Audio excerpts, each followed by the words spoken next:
Let's take a walk down memory lane together, huh? You, me, and the PlayStation Store on PlayStation 3, which I'm actually on here pretty often, unsurprisingly, or more so than I would assume other people are nowadays, right? But yeah, let's talk about the store, its history, what's on there currently, things like that, and just sort of reminisce together. Yeah, I was never really a fan of this final version of the store on PS3 where, it was mimicking PS4's at the time brand new storefront where you had all the menus on the far left and then all your content was on the far right.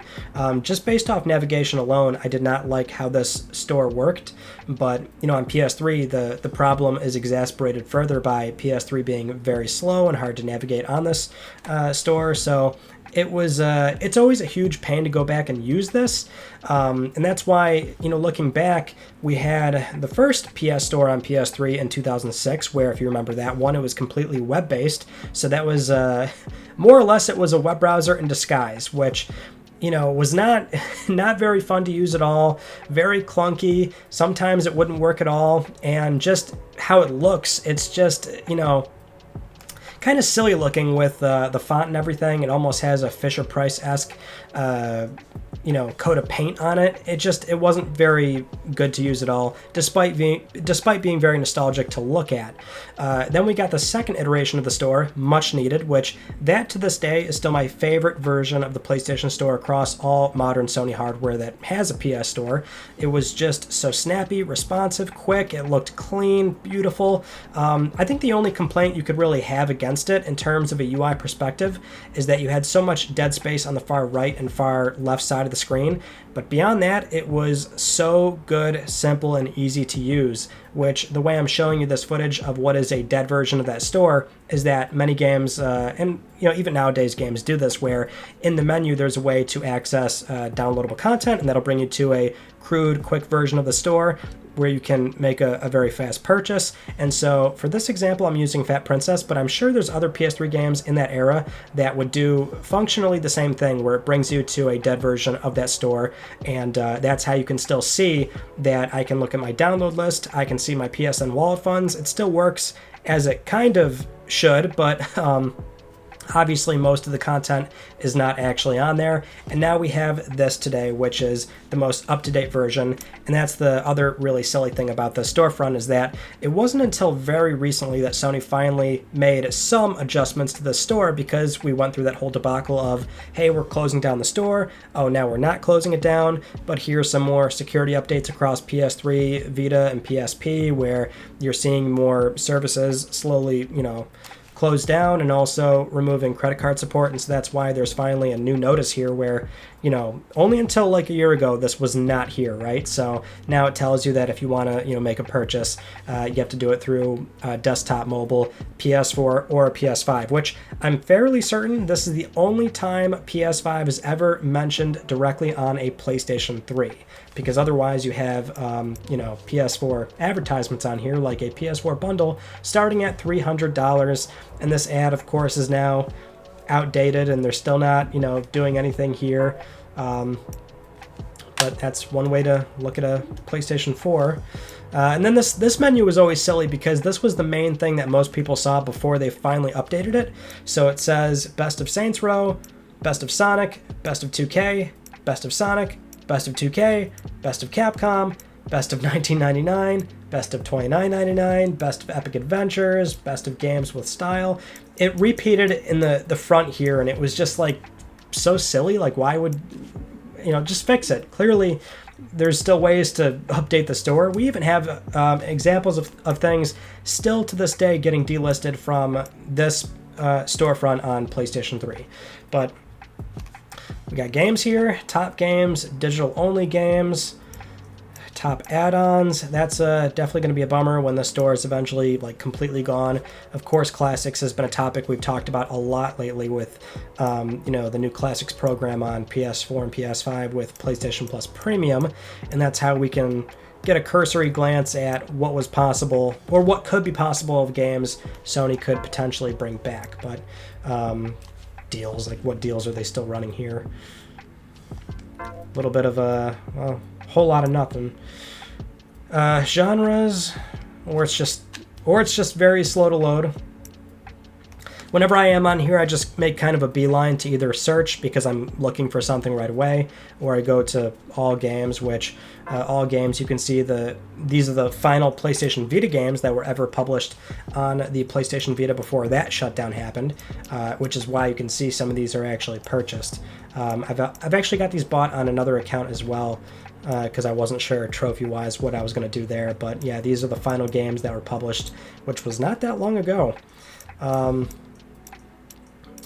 And we could obviously scroll down. Most of this is going to be PlayStation Vita stuff, because that's as far as what the PS3 can see. Oh, and this might be Shakedown Hawaii. This might be the final PlayStation 3 game that was published as well, as far as I know. At least on the storefront on PSN.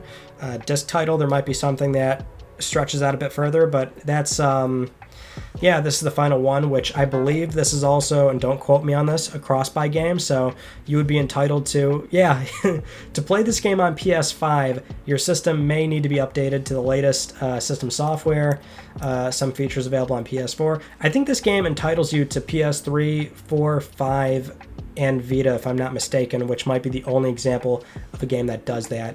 If I'm wrong, somebody can certainly correct me, but that's a pretty cool and wild thing to think about, which if you're still, well, if you could have still shipped across all those platforms, you could certainly go ahead and do that. But we could scroll for a while here, all games, 1850, which I'm not even sure if that's accurate, because one weird thing that has happened on here lately is that some games are like, not delisted, but they just don't show up in the category that they're supposed to. So, for example, if we go to game type here, we've got PS2 Classics at 71, Minis 7, and then PS1 Classics 44. This is getting lower. That's what I'm saying. This is getting lower. I've got footage on my computer still of, and you can just see that top number up there. It was like 70 not that long ago. And then before it was obviously, you know, upwards of a few hundred. I don't remember exactly how many were on here, but and they're still on here is the thing. There's certainly some games that I know have been delisted, but for the most part, if there's a game you're looking for, you can excuse me, by the way, you can still search for it and find it. So if you're ever on PlayStation 3 and still going back and thinking about buying something, like, don't let that discourage you. You can usually just search for it. Like, look at this is, yeah. It's weird how that keeps happening. I don't necessarily know why that's happening behind the scenes, but typically, if you're looking for something, search is going to get you there. But yeah, still a fantastic way to play some PS1 games, and also get them relatively cheap. So it's convenient on PS3 where you can download them, and you've got Persona 2, which, you know, on disc, that game's insanely expensive. I just bought the Twisted Metal long box a few months ago. That was like $50, $60. There was also, I think Klonoa is still on here. Or maybe that one came, they took that one down.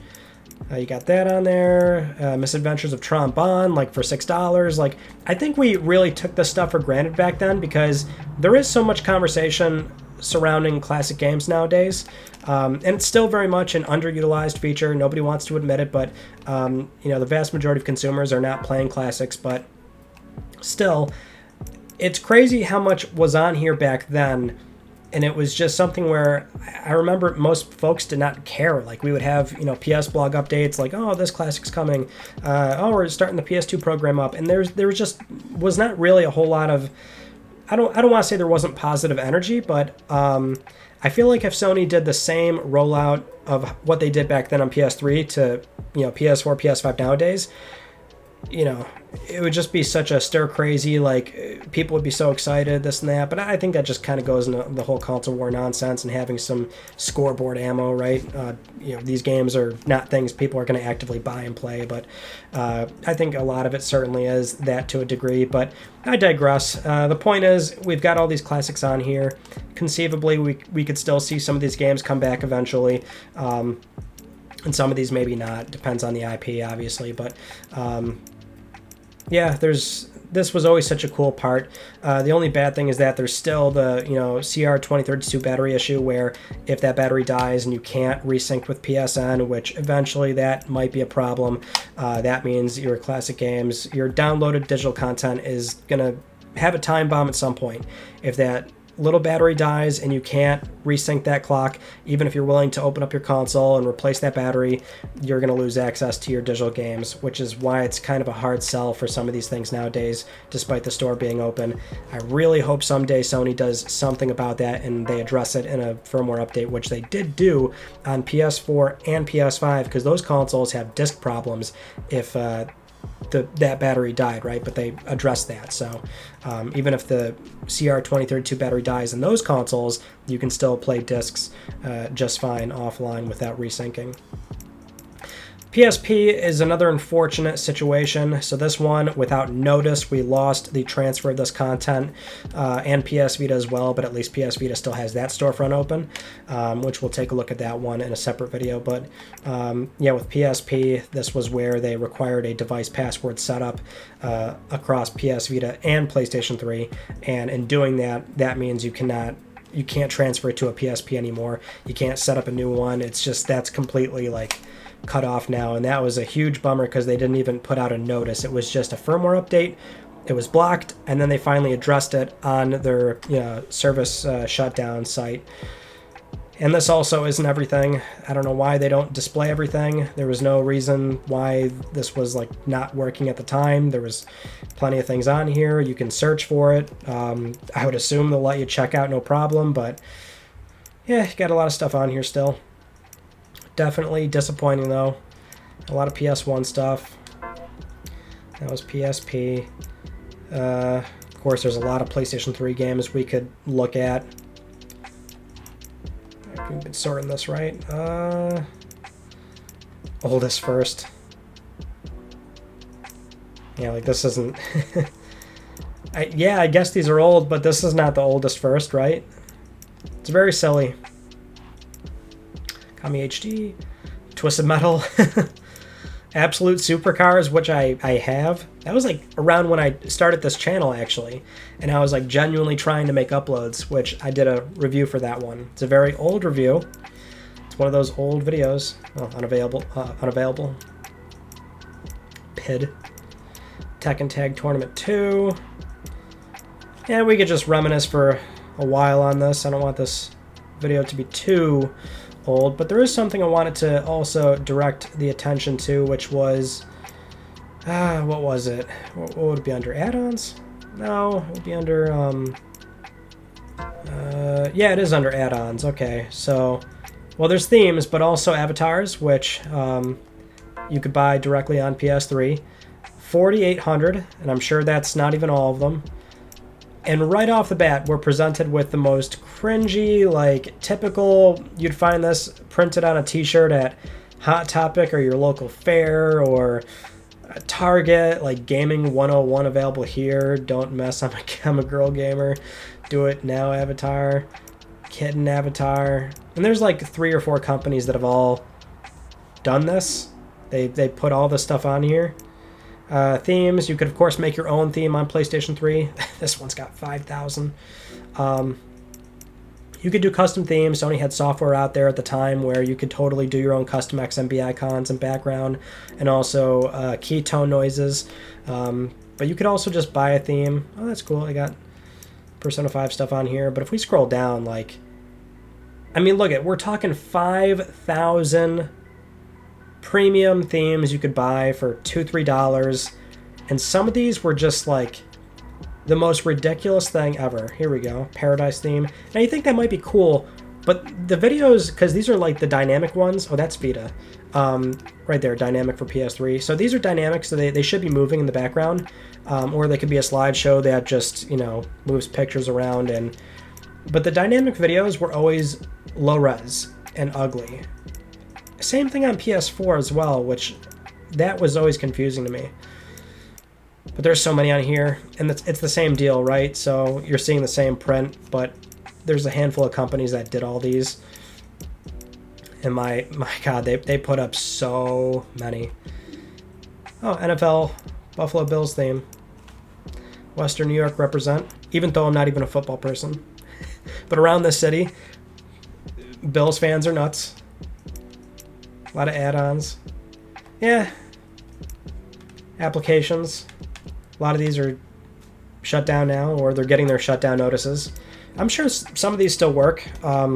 Somebody can certainly chime in if they want, but I know a lot of these at this point have had their shutdowns. Like Crunchyroll, I think, just recently had a shutdown notice, so that's not going to work anymore.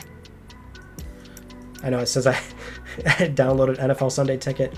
Oh, let me bring it to my downloads. I'm sure you want to see that. You got to scroll all the way down, too, if you want to see it.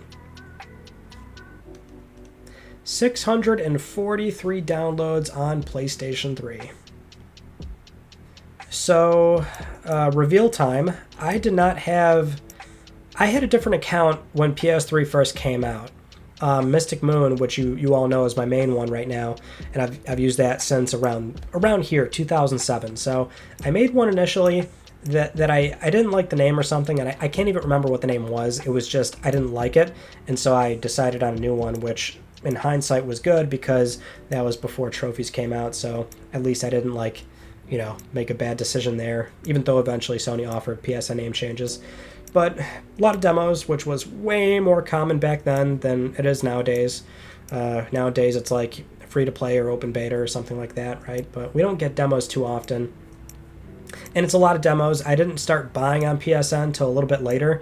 This was still when I was kind of mooching off my uncle Chris, who also had PlayStation 3 and had an account on the system, and he was buying a few things, and so I was able to play some things, but I myself did not start buying until a little bit later. So now you can see Aquatopia, Blast Factor. When I finally got Super Stardust HD and Everyday Shooter, that's when I fell in love with these twin stick shooters, and I still love HD to this day. I still play it.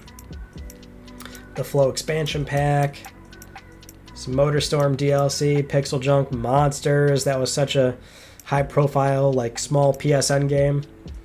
It's kind of like I don't know, like the Kena Bridge of Spirits of today or the Stray of today, right? It's that was a big one back then for PS3. Harvey Birdman PSP. I gotta pick that up. Siphon Filter, more demos, Pain expansions. Eventually we'll start hitting things like Core and the Tester, if you remember those. Beats, that's a pretty cool PSP game. The Call of Duty 4 Variety Map Pack. Who remembers how hype that was? Probably the most anticipated DLC next to the GTA 4 expansions that at the time Microsoft had exclusivity for, or timed exclusivity for, I should say. But yeah, there's a Core episode right there. Core Episode 1, MGS4 database, the Team Pack, a lot of cool stuff on here. Pixel Junk Eden, love that game.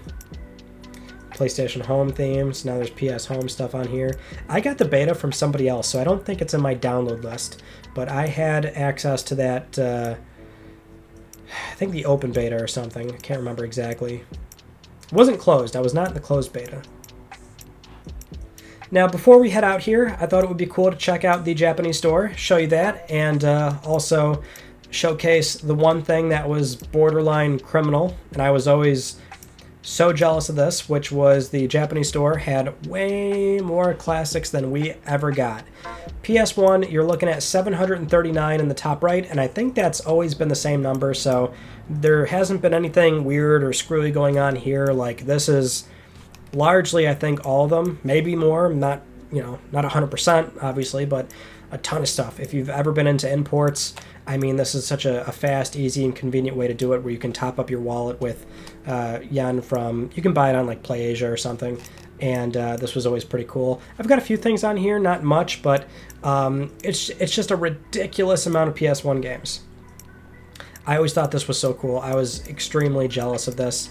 PS1, or PS2, I should say, had 110. I'm not sure if that's right. There might be more that you can find and search, but yeah, got some PS2 on here, and certainly some games that we did not get. Mr. Mosquito 2, for example, and also a unique background to this store, or at least I'm fairly certain it was only for this store. But also there was PC Engine stuff as well, which that has 45. I don't think that's right either. I think there was a lot more PC Engine stuff, if I'm not mistaken, but yeah, got a fair amount of this stuff on here as well, playable on PS3 and PSP. So dope. Yeah, I was always looking at this store in envy over the years. But anyway, thank you so much for watching. If you haven't just yet, please consider subscribing for the best PlayStation news, reviews, and updates that are here on YouTube. You can also follow me on Twitter, @MysticRyan, and that is it. I will see you all in my next video. You take it easy.